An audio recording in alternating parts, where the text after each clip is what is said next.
right, welcome back, kings and queens. We are talking Luigi Mangione, you all. Luigi Mangione has now been charged officially with the murder, the killing of CEO Brian Thompson.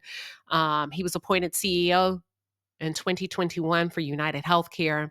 And I want to talk a little bit about the months leading up to the hit, to the assassination of the CEO.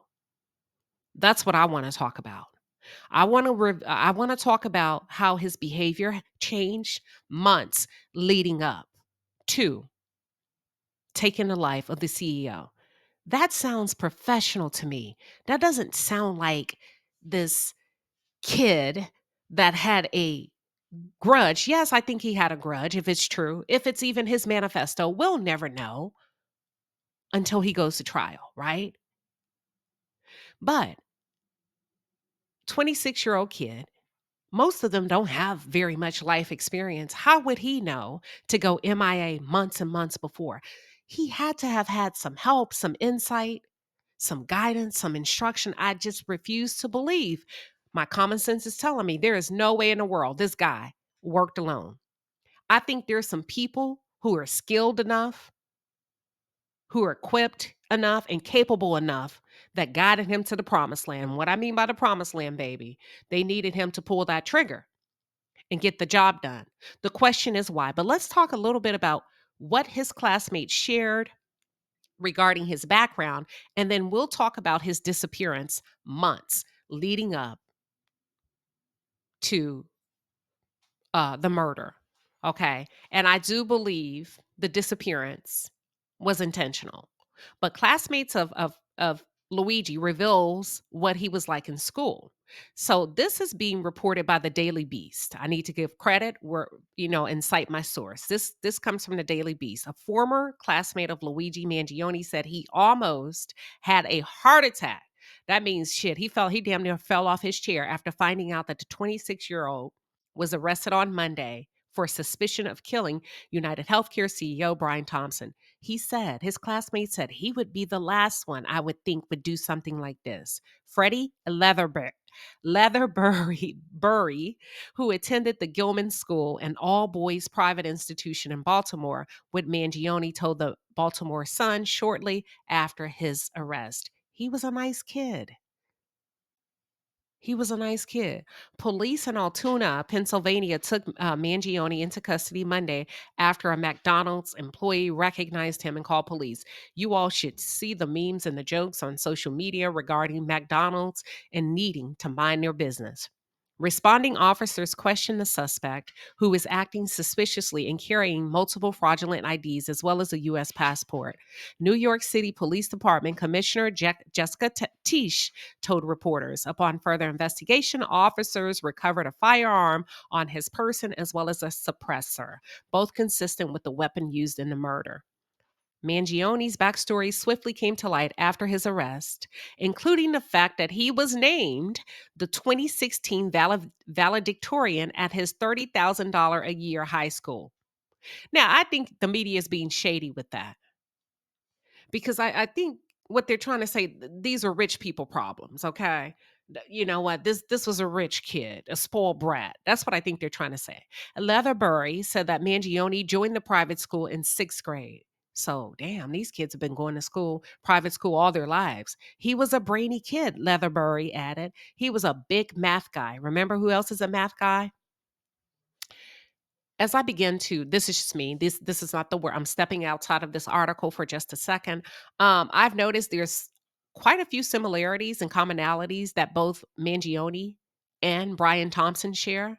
They're both numbers guys. They're both big math guys, okay? And reportedly, his friend says he was a big math guy and reportedly belonged to several academic clubs along with the school's soccer team. So we know he's in impeccable shape, okay?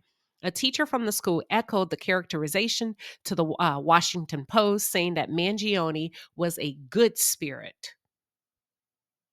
She's saying this is a good kid. No problems. Stellar student. Comes from a really nice background.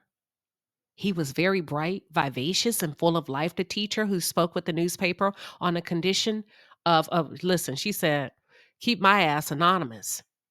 She says, I'm gut punched because it doesn't fit the boy that I knew those years ago. Is it possible that there was a monster inside, y'all? Because listen, I know the public opinion is torn and people feel like he's a hero, but anybody that can take somebody's life is just as sinister and dark as that of a CEO or anybody in a C-suite position that's denying healthcare coverage to thousands and thousands of people. Remember, we talked about that in one of my previous videos. Who's the real killer here?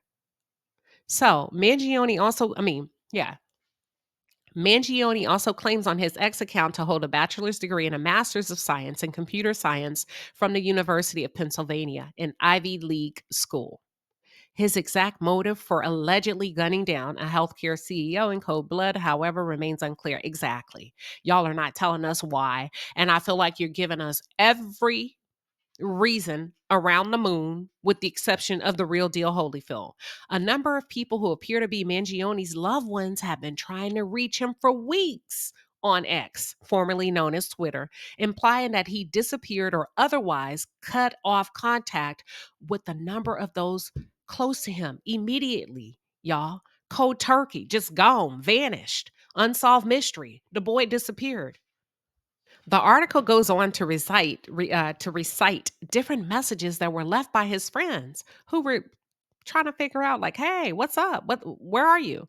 One of them said, at Pep Mangione, hey, are you okay? Nobody has heard from you in months, and apparently your family is looking for you, wrote user. And I'm not going to say that user's name, okay? Another message says, thinking of you in prayers every day in your name, wrote another ex user. Know that you are missed in love. Listen, that's where we have to really listen. How would this kid know I've got to erase all traces of me for months in order to carry this thing out?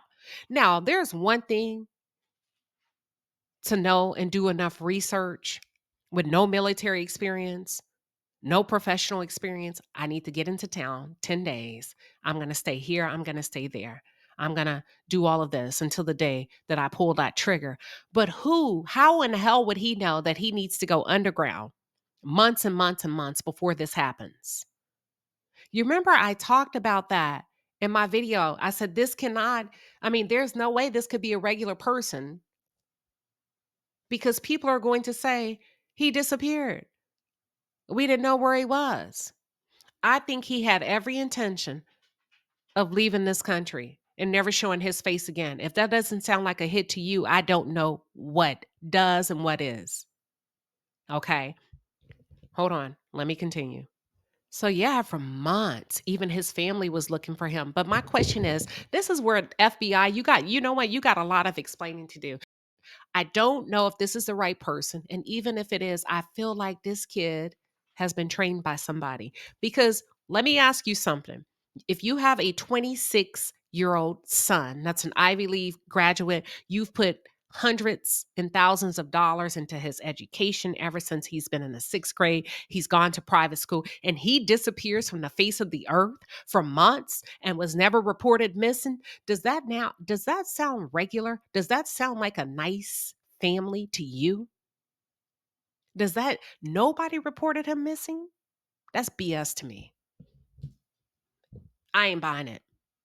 I ain't buying it. Unless you know what? I'm not buying it. Mangione's digital footprint also points to his consumption of the work of radicals.